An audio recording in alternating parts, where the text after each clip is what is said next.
Hey guys, welcome to another episode of A Girl Can Try podcast. I was sitting here filming a video and I was like, why not record a little podcast? So I got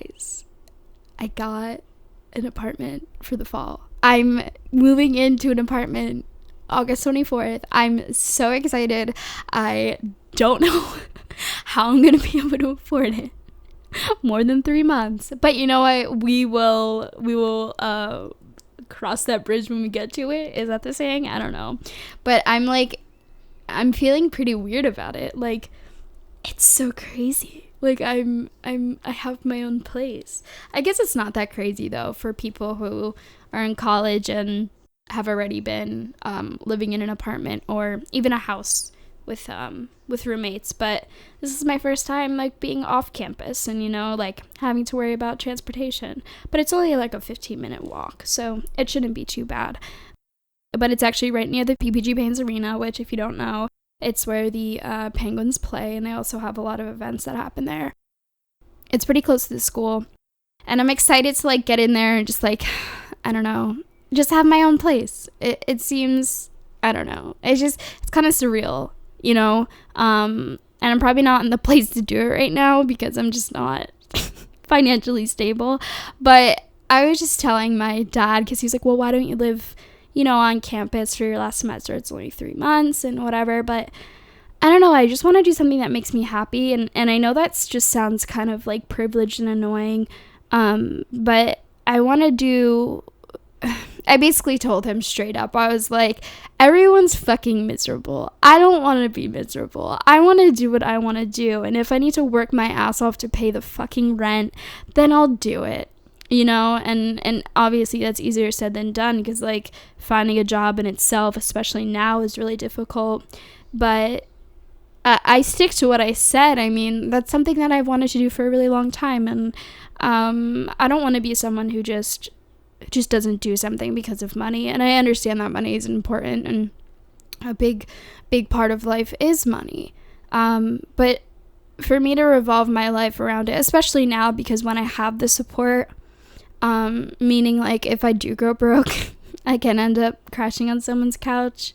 But, you know, like right now I just want to do things that make me happy and do the things that I want to do before I become another robot in an assembly line of working 40 hours a week and working for someone, which I hope doesn't happen, but it almost seems inevitable sometimes. But I truly think I'll be able to do what I want to do. But again, I want to do things that I want to do and things that make me happy. So when my dad was suggesting to be there, I was like, no offense, but that's not happening. I was like, I mean, like, obviously if you co-sign on my lease, like, you can tell me no, but I'm gonna try to find another co-signer then, because like, it's just, at this point in my life, I just want to be able to do what I want to do. But now that I'm like talking about it, it's kind of freaking me out, because I'm like, okay, I kind of really don't have enough money to do this. But again, I mean, like, isn't being in your 20s about being broke, right? Being broke and depressed and not knowing where to go the next step in life. I don't know. I mean, I want to have fun while I can, you know? Like, I don't know.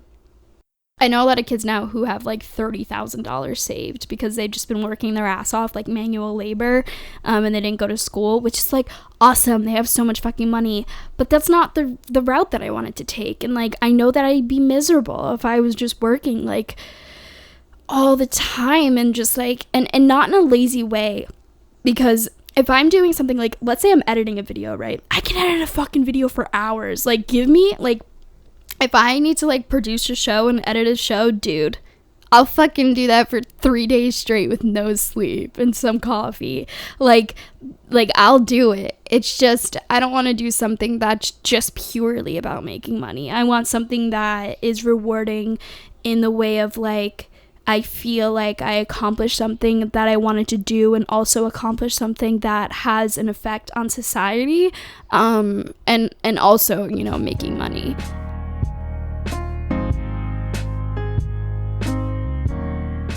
I've touched on this so many times, but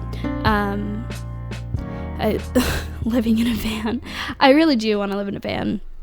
Like, honestly, at some point in my life, at least like a year or two, I do want to just like live in a van and travel around the world, or around the country. I think that's really what I need to focus on as like my next step to traveling. I think I just need to start maybe saving on the side a way to like rent or buy like a used RV or a used camper, and travel around the country before I try to save to go to other countries, because there's so much in America that I could see, but I also really want to go to Asia.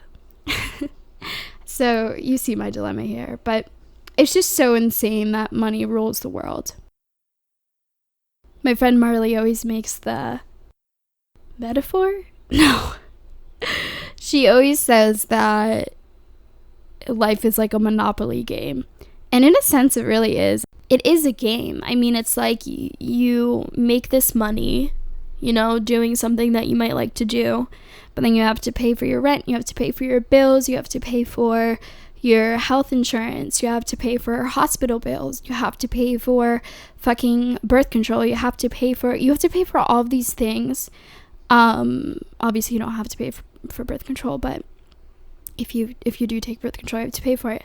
I'm kind of low-key taking a whack at the American healthcare system, but anyway, you know, we work so hard and do all these things, and then it's like we just are these like machines that just like work and then pay and then work and then pay and then work and then pay, and you just keep having to work, and it sounds like I'm lazy, but that's the thing too. There's this stigma around people who don't want to fucking work for a living, that we're lazy. But that's not it. It's just that we feel like working isn't the only way to create happiness in your life.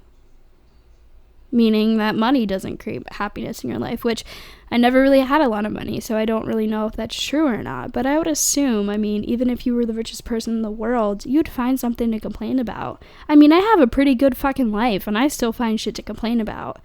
So, I don't know, it's just this stigma of like, especially in America, if you're not that, then you're just labeled as lazy.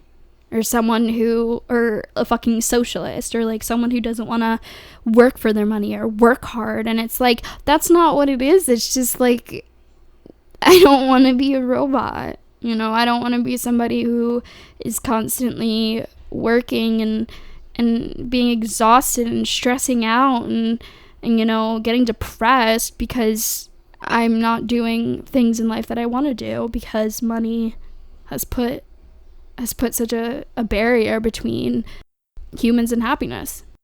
I mean, that's just a thought I had. But yeah, the whole point around this is to, you know, talk about how I have a new apartment, and it's just so crazy. Like, man, I'm growing up, man. I just want to go to a bar. I'm not very social, so I don't really go out that much.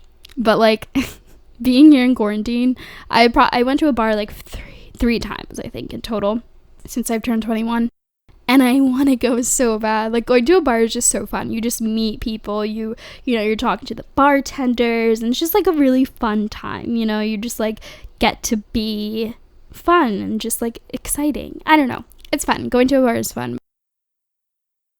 I was talking to my Nana today, and she was upset because she is a person who, I love her to death, but she's a person who is very dependent on other people for happiness. Like, she just loves being around other people, and other people are what make her happy.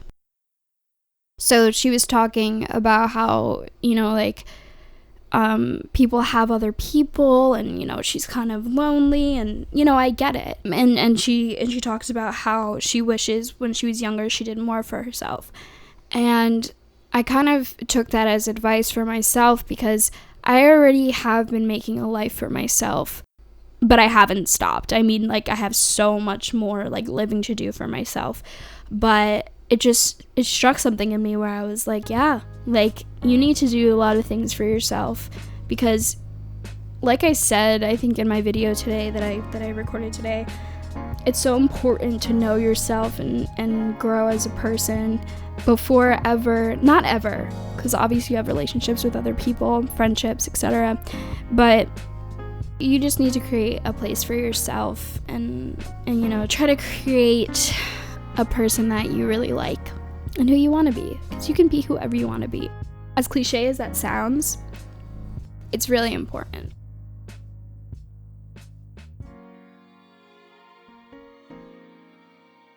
You can be whoever you want to be. It just takes work and dedication and an open mind. I think an open mind is like the most important thing, because people give up the instant that something doesn't go their way, they end up giving up. And I'm so guilty of that. The only thing that I've been doing consistently is these videos each Monday. And that's something that I feel is an accomplishment.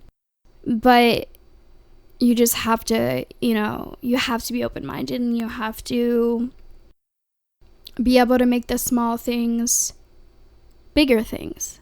I don't know if that makes sense. But yeah, I've been rambling for the past 5 minutes now. But yeah, I just wanted to touch on and talk to you guys about getting a new apartment. It has a really nice view. It has a gym. It has a pool, so I won't have an excuse. I gotta go to the gym at least a few times a week, and I'm just hoping by the time I'm back, things are a little bit more normal, just so I can get to the gym. That's really my biggest thing. I would literally wear a mask to the gym because I'm a hypochondriac.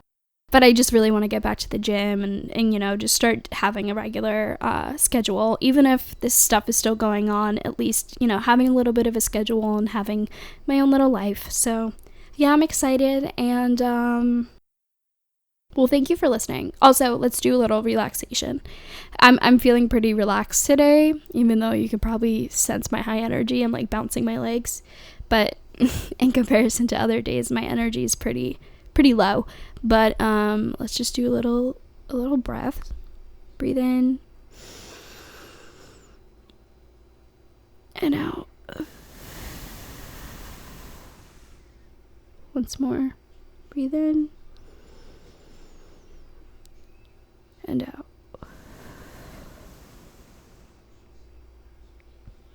If you do those along with me, thank you, because breathing really does help me. But it's a really important part of my day and my life in general. But yeah, breathing is like a natural high, man. So if you're ever feeling stressed out, just take a minute to fucking breathe. Who cares if you feel ridiculous, dude? You only live once, am I right? Okay, well, thank you for listening, and I will see you guys next time on the Girl Can Try podcast. Bye, guys.